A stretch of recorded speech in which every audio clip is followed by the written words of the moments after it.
Hey guys, I thought I would do this update. I'm in Burlingame right now. I just got out of my doctor's office. That was nice. Things are still pretty much up in the air in regards to a diagnosis. Immediately when I sat down, she's, I really think you need your gallbladder out. And I'm like, oh, no. Let's revisit everything right now. Let's discuss before we, set Lynn up with a surgeon and we start cutting body parts. So then we got more into the discussion of symptoms and when they started and all that stuff. And I'll sort of spare you the, details and whatnot. But we started to talk more. And now she's a little bit, oh my frickin' God. I mean, God bless this city. I love it with all my heart. But really, every parking spot is a parallel parking. And people don't know how to parallel park. Just saying.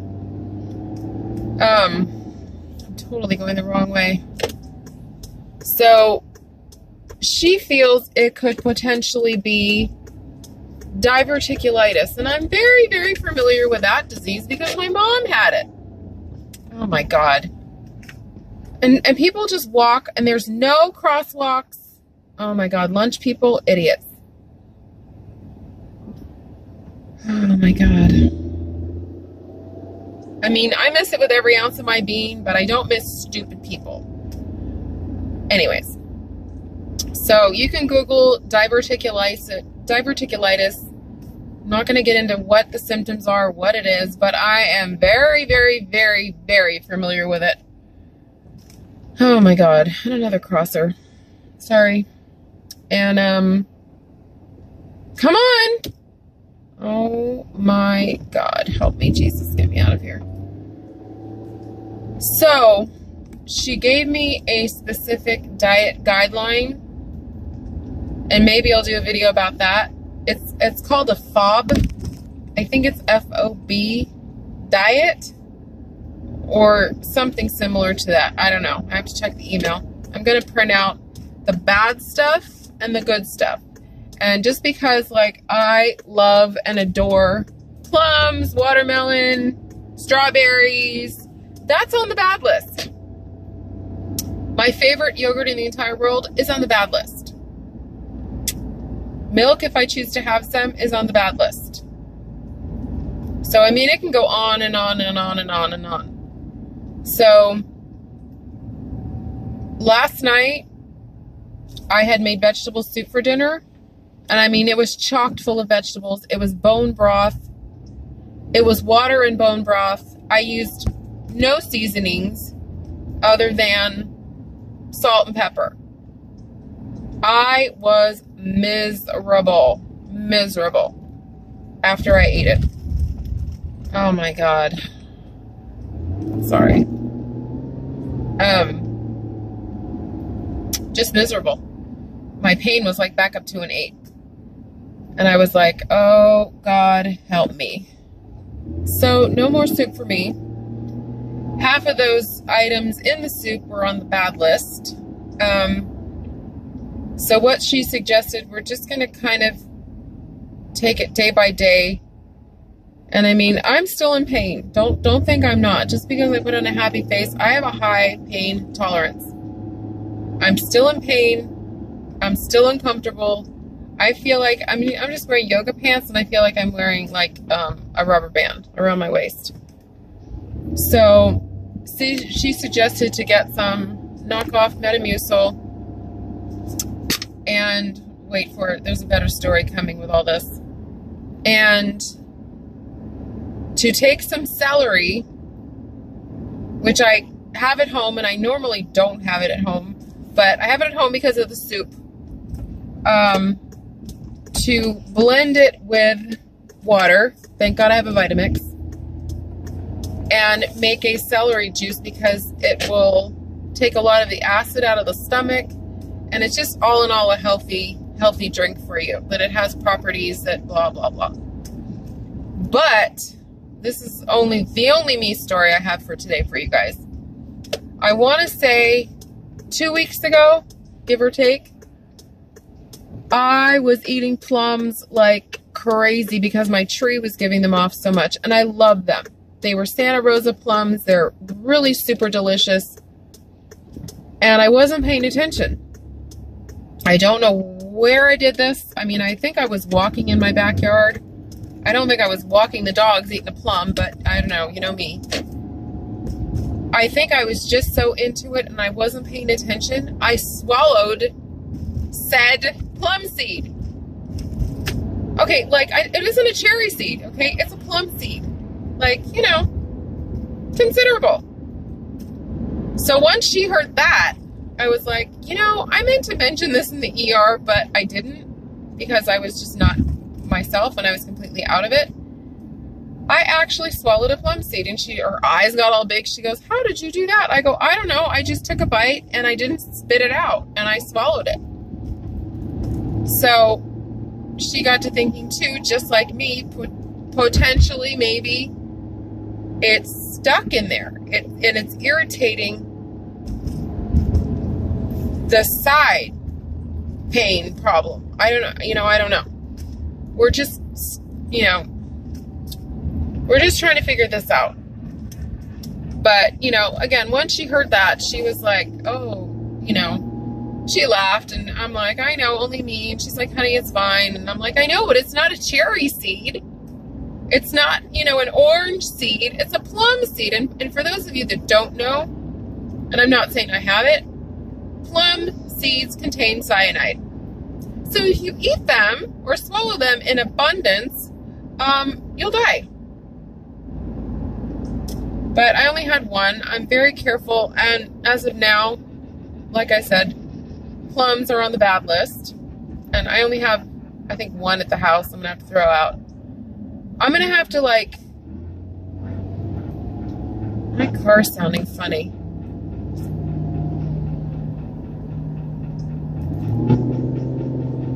Oh God, that's all I need. It's sounding funny. Well, I'll have to address that in a minute. So right now, it's celery juice. Oh my God, you know what? You guys, it's my brakes. It's my brakes. I'm not kidding. I've got to go. So, hey everybody, my apologies for cutting off the video so quickly, but I was scared shitless. So instead of doing 2 videos, I'm just going to tack on 2 together.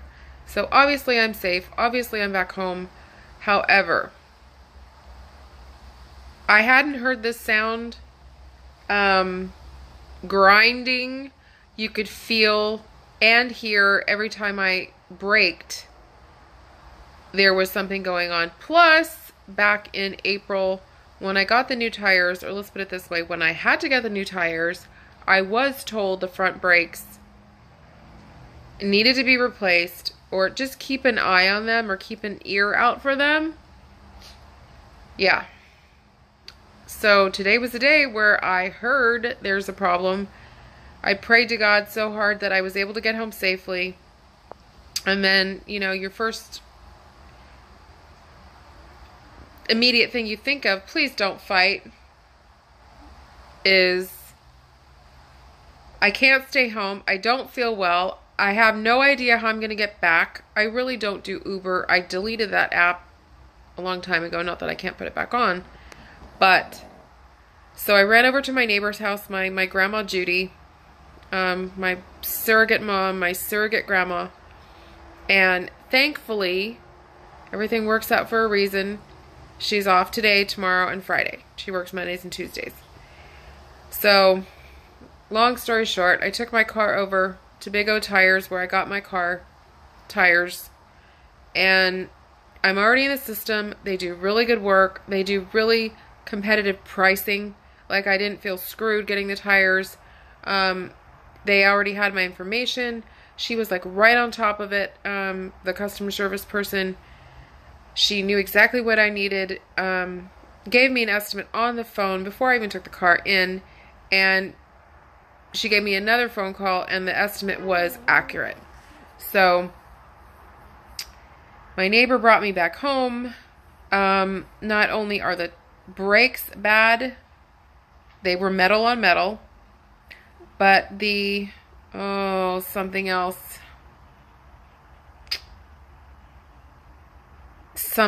There's a problem. I don't remember what it, I know, I'm a female, I don't, cars aren't my thing. So, she has a doctor's appointment, my grandma, Judy. I'm going to, it's all pretty much going to work out. I believe it's going to work out, that she's going to get out of the doctor's office, come back home, and they think it's going to be about 3 hours, which I am not looking forward to getting back into my hood. But thankfully, I'll be coming from a different direction, and I'll be using the back streets. It may make a difference. It may just save my ass if this happens at 5 o'clock. We will see. But, I'm telling you, so I left the doctor's office, and I never quite finished my story. And I'm going to condense this really, really, fast. I don't even know what I said. So we're still looking at the diagnosis. We're not sure. It could be diverticulitis. It could very well be the gallstones, meaning I need my gallbladder out. This is what, oh my God. So I need to basically stick to, it's called a FODMAP diet chart. Obviously the red is the bad, the green is the good. And it breaks it up by milk, yogurt, cheese, dairy-based condiments, dairy-based desserts, fruits, vegetables, grains, legumes, meaning beans, nuts, seeds, and sweeteners, additives, protein-rich food, fat-rich food. Let me just tell you, my heart is broken. Because all the red things, and I'm not talking bad, I can't have ice cream. I'm talking about, this is the bad list. Artichokes, asparagus, sugar snap peas, which I eat in abundance of, cabbage, which I love, onions, shallot, leek, I love leeks, onion and garlic salt patters, garlic, cauliflower, mushrooms, pumpkin, green peppers, and lentils. Really? Really. Also, my beloved Yoplait whey yogurt is now gone from my life, to be replaced with coconut milk yogurt. I think I tried that once. I think it was called Soy Delicious or some brand that was a coconut milk brand. Of course, this little baby here isn't cheap. These are expensive alternatives to what I normally eat. It's better to eat gluten-free bread. Do you know how big a slice of gluten-free bread is? About my palm, if you're lucky. And,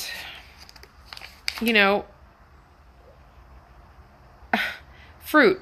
Apples, pears, cherries, raspberries, blackberries, watermelon, nectarines, white peaches, apricots, plum, peaches, prunes, mango, papaya, which should be on the bad list. Persimmon, orange juice, canned fruit, boysenberries, figs, grapefruit, large portions of any fruit.